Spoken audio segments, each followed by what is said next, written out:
Wonderful. Now, we're going to slightly alter the focus next because, as you can see from your programs, what we're discussing next is the Crossroads, where next?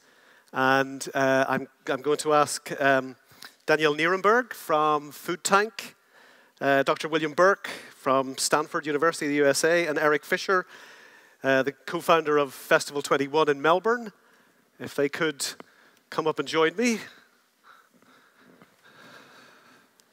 I really think I need to up my Weber skills, to be honest.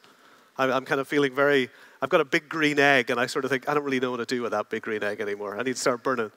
I need to start burning more wood. How are you on grilling? Yes, very good.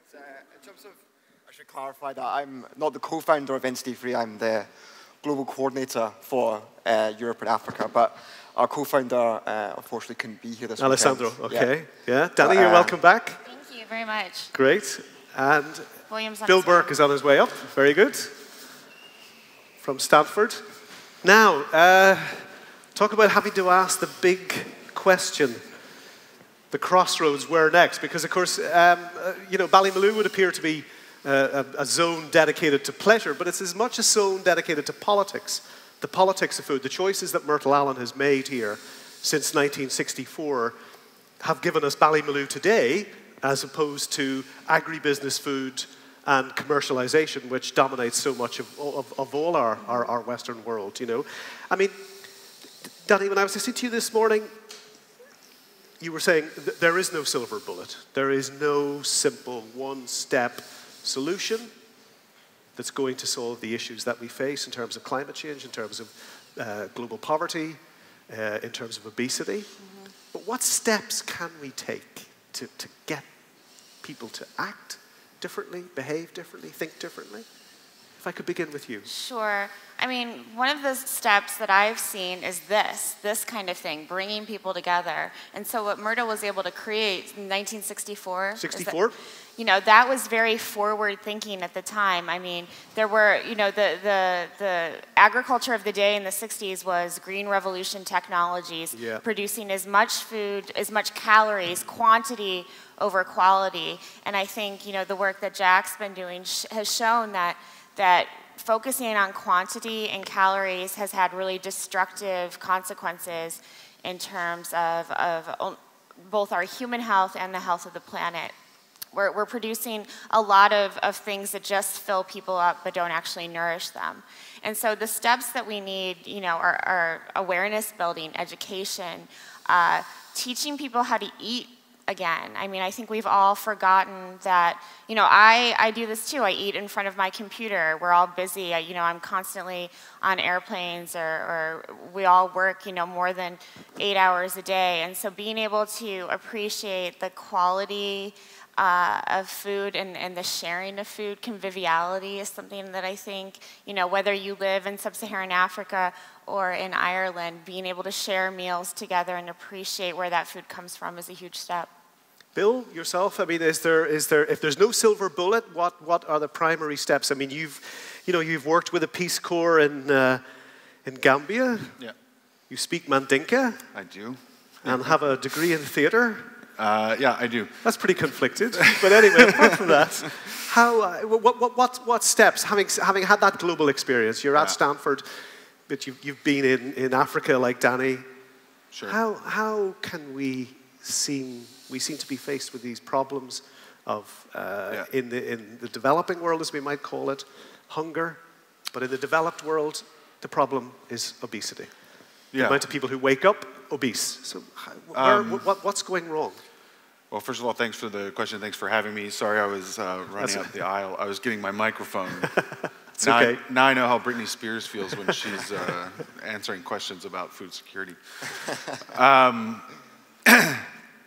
I think one of the most important things is, as Danielle was saying, events like this, but just sort of awareness of how important the rest of the world's sort of food situation and hunger situation is to those of us who are in developed countries, so to speak. So, one of the things I try to impress on people when they ask me, America has its own problems, for example, why do you care so much about what's happening in Africa? my answer to that is hunger anywhere is a problem for everyone, everywhere, right? We all stand to benefit from a world that is hunger. It's not hunger-free. It's not a zero-sum game. And frankly speaking, we don't put much effort into it as governments, as a society from the developed world's perspective. You know, I mean, in the U.S. we have a presidential year, election year coming up, and one of the things that always gets put on the table is people talk about how much money we spend on foreign aid, and whether or not it's too much money, because as you probably all know, the United States has a federal deficit. So we spend a grand total of $34 billion a year on foreign aid, which might sound like a lot of money. It's more than any other country spends in terms of dollar for dollar. But if you were to completely eliminate all of the money that we spend on foreign aid, our federal deficit would go from $0.7 trillion a year to $0.7 trillion a year. It's within the rounding error, right? So just being aware of the importance of how much hunger means in the rest of the world to us, you know, in the comforts of our own homes, and realizing how much we could be doing. You know, not to say that throwing money at the problem is the way to solve it, but we certainly could be doing a lot more. But can I ask you then, because the current face of American assistance to Africa is Bill Gates. Yeah. You know, with his countless billions and his fondness for genetic modification. Sure. Now, you know, we foisted, as Danny said, the Green Revolution on the developing world. Well, look how that turned out. I mean, this idea that sort of private philanthropy can take over from state aid, I wonder what you think of that idea. Well, first of all, I would say, and maybe this is the wrong audience to be doing this. I don't have anything against GMOs as a rule. You know, I think that there could be benefits. There's certainly costs. It's something I would take on a case-by-case basis. So, but that's a different conversation. Insofar as whether or not Bill Gates should be taking the role of governments, I think that's one of the risks in what he's doing. I think it's, you know, I mean, it's his money. Far be it for me to tell him how to spend it, right? But if it's... But you could advise him. If it's supplanting, and in fact, I mean, not him directly. I've never met the man, but I've worked for his organization. But, you know, insofar as governments might look at something like that level of private philanthropy and say that the duty is no longer on them to provide the sort of social good benefits that come from investing in developing economies, then I think that would be a bad thing. That said, I don't think that governments are doing that. So I don't have any problem with Bill Gates, at least in principle. But just before I come to Eric, I mean, Danny, but is Bill Gates doing anything fundamentally different from what we said people in Africa should be doing back in the 60s and 70s with the Green Revolution? I mean, you mentioned this morning, for example, that one of the key ways to develop agriculture, because over 40% of farmers in the world are women, and women need greater access to financing, to markets, to respect. I don't hear Bill Gates coming up with those arguments, or is he? Am I missing it? Oh gosh, you've put me in the position of being a cheerleader for Bill Gates, and I don't want to be in that position, but the organization, the foundation itself is very focused on girls and women in a lot of ways. And really highlights their role in not just agriculture, but in education and other fields. That said, I am at odds with much of what the foundation has focused on in terms of funding of agricultural technologies. I do believe that in many ways they think that there is a silver bullet and that they're not as focused on smallholder farmers as they could be. Full disclosure, in my former job, had a grant from the Bill and Melinda Gates Foundation, which supported the organization I worked for, but was still very critical of their work there while I was there at the time. So I just feel like what has happened is that the funding and donor communities have sort of become governments themselves in terms of agricultural funding. You know, before 2007 and 2008, when the food and financial crisis began and never really went away, many governments had stopped investing in farming and forgotten about smallholder farmers. And I think, you know, the food riots that started then and still continue in many parts of the world, and high food prices have started, you know, foundations like Bill and Melinda Gates to focus on agriculture again. But I don't think that they're as focused on the grassroots and what needs to be done as they may need to be. Eric, when you were speaking earlier, you were talking about the power of people organizing in festivals to make a change. I mean, I wonder, being here at LitFest, do you see something that, you know, you sort of say, well, actually, you know, this is kind of global. This can be done everywhere. Do you think it can? Yeah, I think so. I think the concept is very sustainable. And I think it's very inspiring to be here and see so many examples of people doing really good work. But how it's been presented in this weekend is through, from what I see, a very strong common theme of really creating a narrative around these topics. And sometimes it's quite hard when that's the case, because they are quite expansive if we're talking directly about how food influences health or the health of our planet.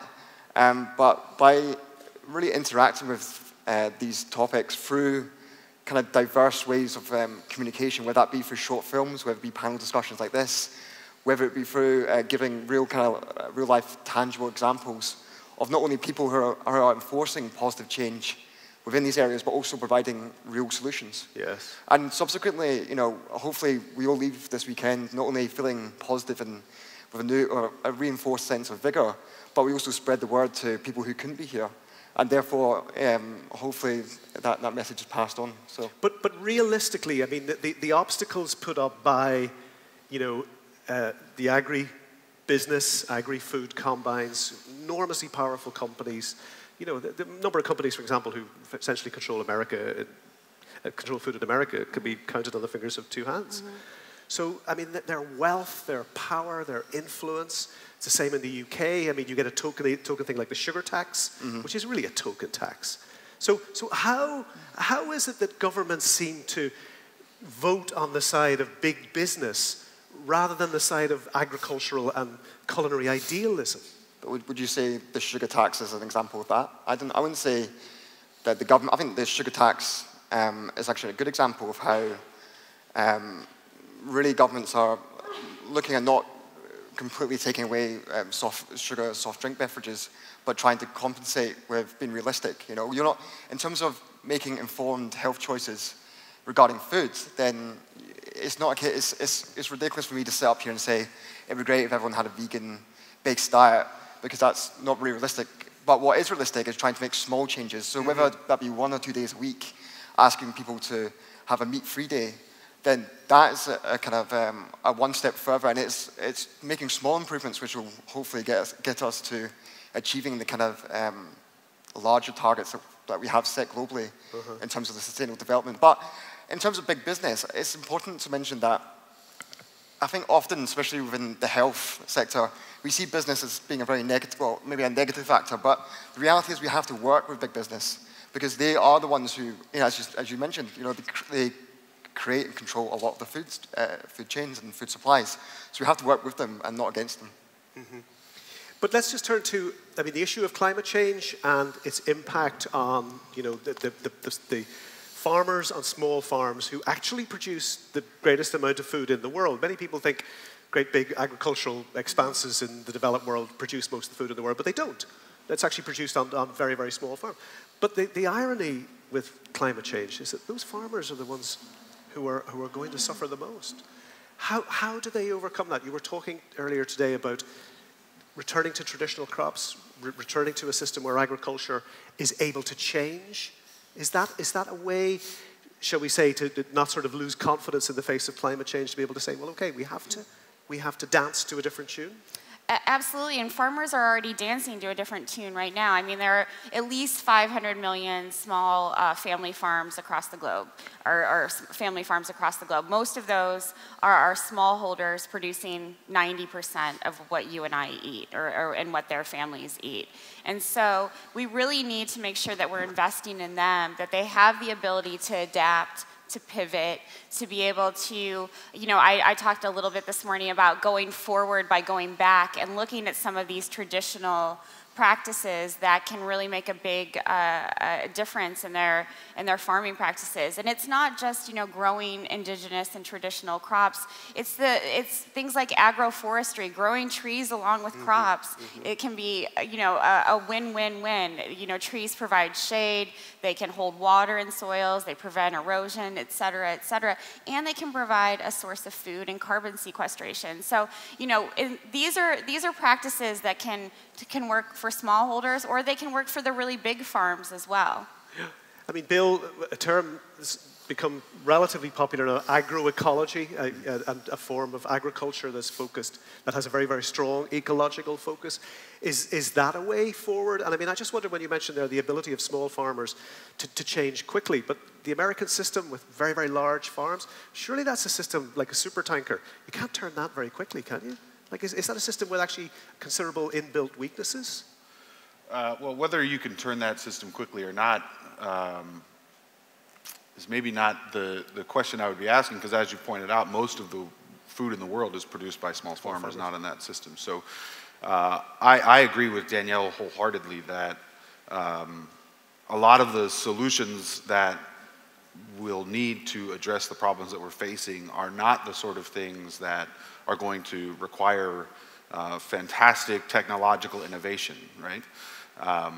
One of the questions, I mean, with my name on the program here as looking forward that I've been asked throughout the weekend is, as the world approaches 10 billion people, will we be able to produce enough food? And I can answer that question unequivocally, yes, right? I can say that because we produce that much food now. Right.